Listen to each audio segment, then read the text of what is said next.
Good Erev Shabbos. Nice to be able to address all of you, at least from a distance. This week's Parshas Chayei, Sara, talks about the continuation, the succession plan for the Jewish people, going from Avram and Sara to the next generation, to Yitzchak and Rivka. This past week, unfortunately, we lost two great rabbis, Rabbi David Feinstein, Zatzal, and Chief Rabbi Lord Jonathan Sachs, Zatzal. These two figures pose the question with their passing, how will we continue on without their wisdom, without their leadership? And our Sedra asks the same question. When Avram and Sara get gathered up to their Creator, we wonder, how is it that it will be passed on? Indeed, the Gemara tells us, what was the symbol of Avram and Sara? The way the Gemara asks the question is, what is their matbeya? What is their coin? Coin often has on it the sign or the image of whatever group of people are using that currency. And so the commentaries tell us that there wasn't a real coin, a tangible coin, that person could look at and see that this is the coin of Avram, but rather it's a symbolic question. What is the matbeya of Abraham? And the Gemara answers that on the one side of the coin is age with wisdom, an image of someone who is old, a male who's old, and a female who's old. And on the flip side of the coin is youth, are those who have an innocence, both a male image of such an individual and a female youth. Rashi tells us in this Gemara, the Gemara in Baba Kama, where this is discussed, that on the one side you have Avram and Sara, and on the other side you have Yitzchak and Rivka. But there's another commentary, the commentary of the Maharsha from the 16th century, one of the most important commentaries on the Gemara, and indeed perhaps the go-to commentary when it comes to Agadata or to more anecdotal discussion, such as this. And the Maharsha says that no, Yitzchak and Rivka are not represented on this coin. That's a mistake. The coin is a representation of two qualities of Avram and Sara. On the one hand, Avram and Sara were able to personify wisdom, experience, a certain kind of intellectual accomplishment. And on the other hand, they had exuberance. They had a certain kind of youthful outlook on the world and excitement. And the Maharsha tells us that these two ideals coexisted within Avram and Sara. And that's why we were successful in transmitting the Masorah and our ideology. And Rabbi Yaakov Weinberg, more modern day commentator, he explains that when you have a certain kind of experience, you can have a peace of mind.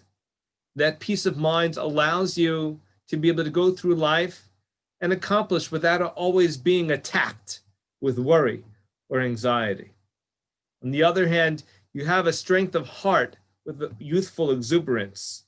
You have an eagerness, an energy, a strength to you.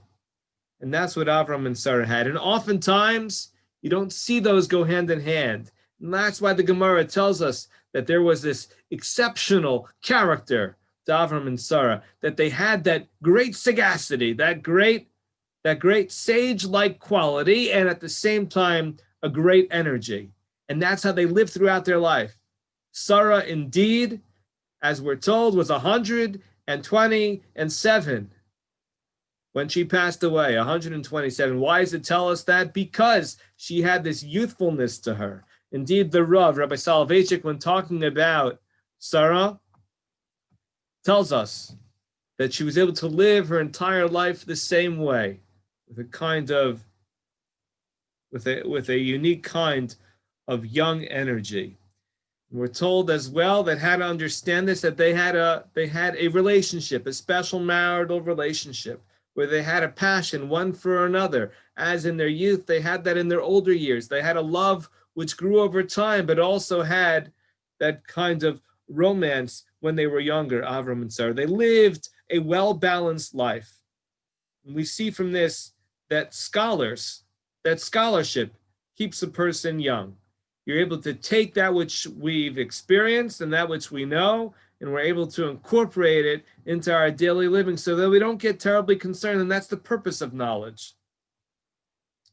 And so we're told that they had this correct balance, and that's the right way to go ahead and to transmit to the next generation.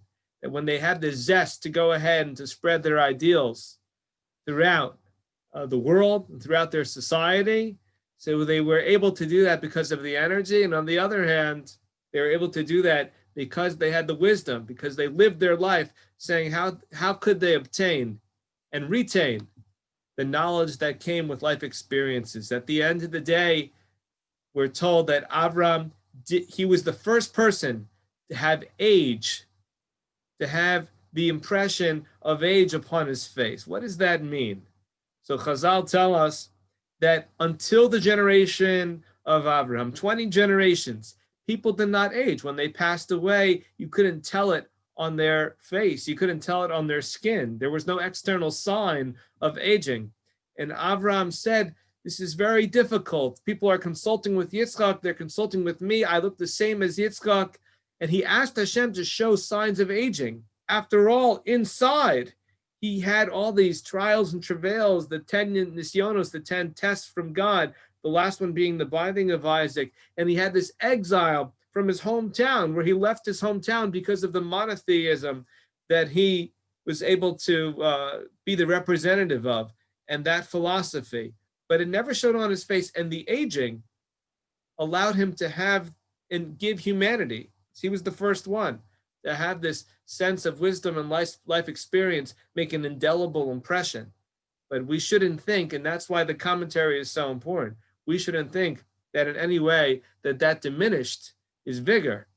And so our mission, in order to transmit the Masorah, to transmit our tradition to the next generation, whether it's biologically or pedagogically, our job is to make sure that we take our individual experience, our collective experience, and to go ahead and make sure we maintain our enthusiasm, because every single day is a gift from the Almighty and gives us opportunity to interact, to make ourselves better servants of the Almighty, and to serve others.